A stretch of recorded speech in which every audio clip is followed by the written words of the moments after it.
Assalamu alaikum students. Today we will start our topic of classification of chromatography.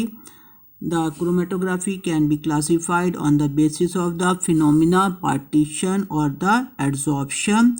By the name of these phenomena we name these types: partition chromatography, and second one is the adsorption chromatography. Explanation of partition chromatography. In partition chromatography, the mobile phase is liquid and the stationary phase is also liquid. The stationary phase is held on a suitable spot. So when when the mobile phase is liquid and stationary phase is also liquid, then it is known as liquid-liquid chromatography. But when the mobile phase is a gas and stationary phase is a liquid, then it is known as gas liquid or vapor liquid chromatography, GLC. Different type of partition chromatography are thin layer chromatography, paper chromatography, column chromatography. It means we can do these all type of chromatography by the phenomena of partition. Next is the adsorption chromatography.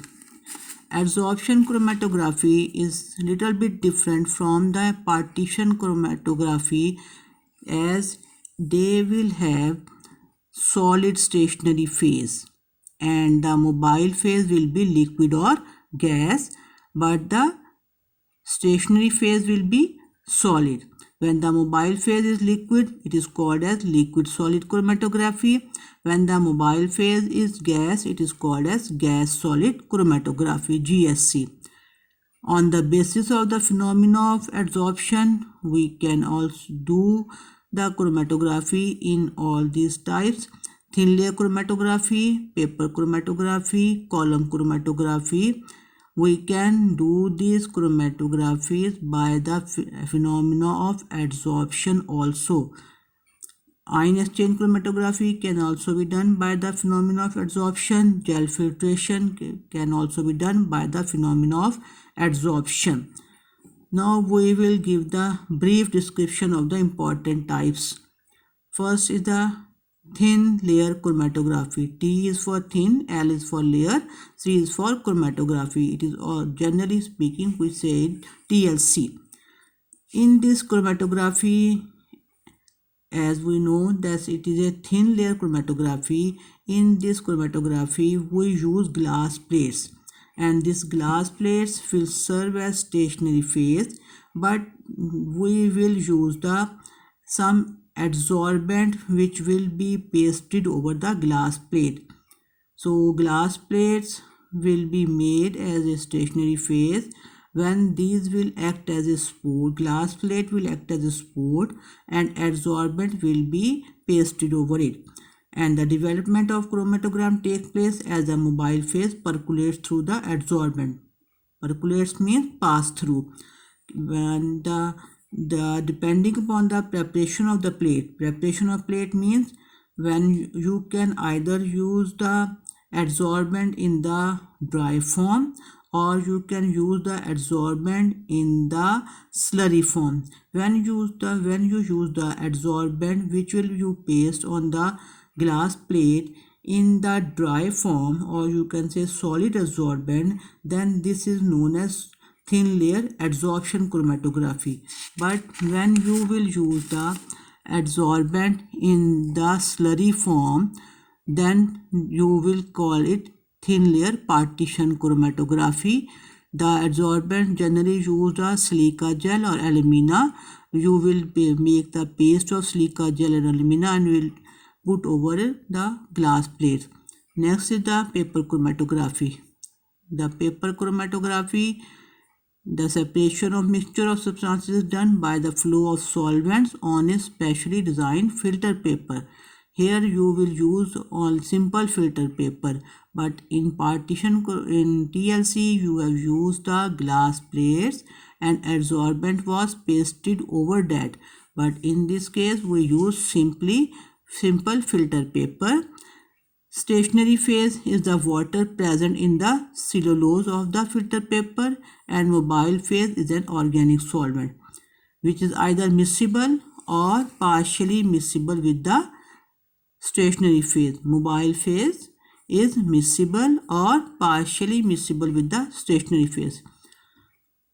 Like that of partition TLC, paper chromatography can also be done by the phenomena of partition or the adsorption.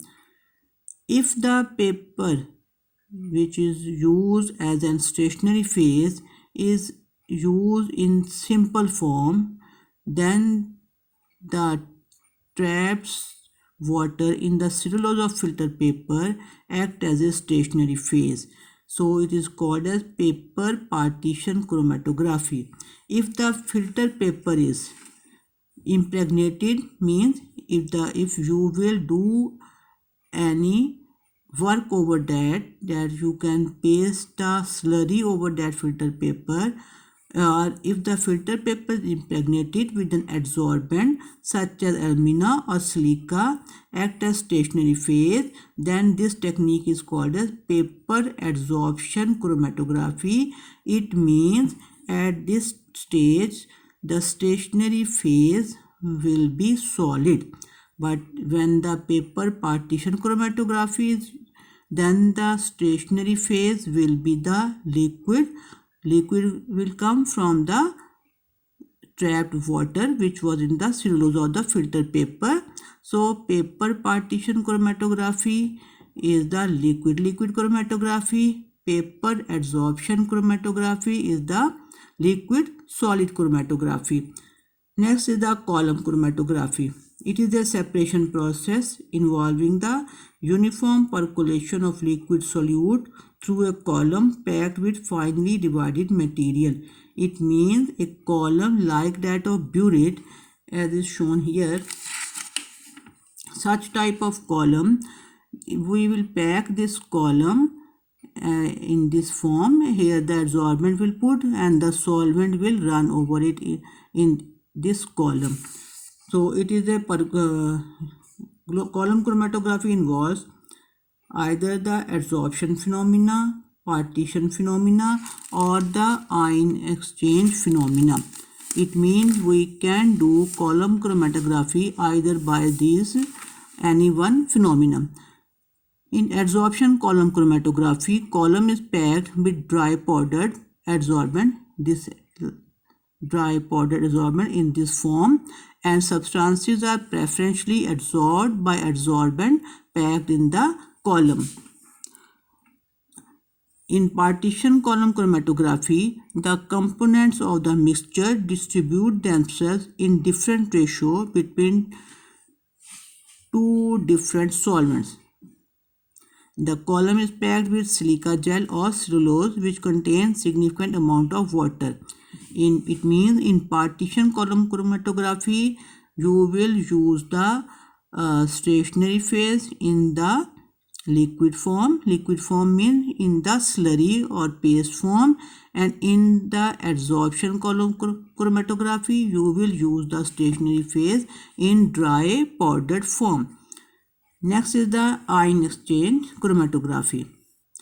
This is also the type of the adsorption chromatography, solid liquid chromatography, in which stationary phase is an ion exchange resin. It is the separation technique for charged particles.